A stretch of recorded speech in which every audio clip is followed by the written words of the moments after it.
welcome to History Snippets.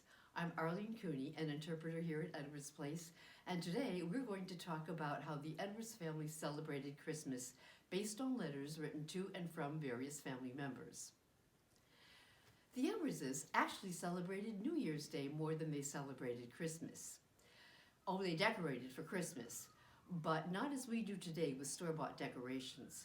They use lots of evergreens, holly, and even candles, which of course we can't even have in here today. Christmas trees were not even popular in the U.S. until the 1850s and 60s.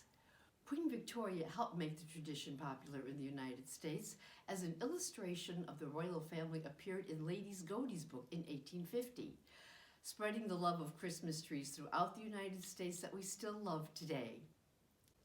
Children did receive Christmas gifts on Christmas Day. As Helen writes of her grandson Tom, "He is now here beside me on the floor, expecting something real nice from Santa Claus." Helen also writes this of Tom. "Tom was perfectly delighted this morning early to find that Santa Claus had come last night to see him too.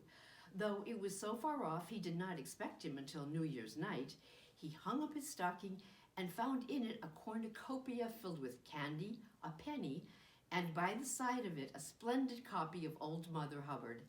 And he thinks old Santa Claus real good, but next time he comes, he must bring lots of things."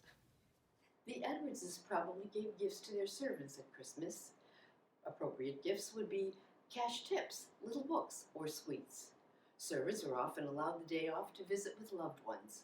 As Mrs. Edwards writes, "All our servants were invited out to eat turkey, etc., and I had given them permission to go." In some instances, even the Edwards adults exchanged gifts. Daughter Alice Edwards writes to her older sister Helen, "I suppose you would like to know what each of us received and gave, so I will tell you. I will commence with the oldest. Father got a cigar holder from Molly, a book, Mother Goose's Melodies for Grown People, from Mother, and Ben gave him the most elegant backgammon board I ever saw. It's partly black, inlaid with pearl. Mother received from Molly a pincushion and mats.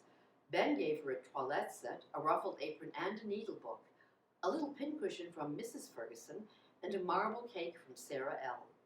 Ben got a gold toothpick from Mother and a paper cutter from Molly.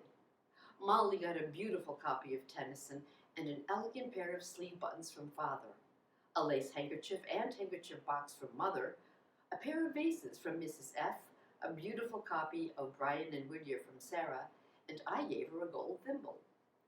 Tom was perfectly happy with all his toys, and no one can convince him that anyone but Santa Claus brought or bought them for him. Father gave him a sled with which he is perfectly delighted, and Sally Bunn a cane, which he carried downtown this morning with the airs of a man. I got a beautiful set of corals from Ben, an elegant copy of Jean Ingelow's poems from Father, a napkin ring from Mother, and all of Longfellow's works, prose and poetry, from Mrs. Bunn, a dressing sack from Mrs. F., and some little thing from each of the Bunn children. Molly gave me one of the most beautiful catch-alls I ever saw. She gave a great many presents, but only things she had made herself. I suppose ere this you have received the box Mother sent you. We all so hoped you would enjoy the eatables, and poor little Eddie his toys. The family probably would have enjoyed a nice dinner to mark the day. Dinner would have included beef, goose, ham, or turkey, or even fish, oysters, or mincemeat pies. One Christmas tradition we know the Edwardses practiced was charity. Helen discussed the importance of charity in her letters, noting the food she provided for a dinner for 400 children from the First Church Sabbath School and the mission schools. Thank you for joining us for History Snippets.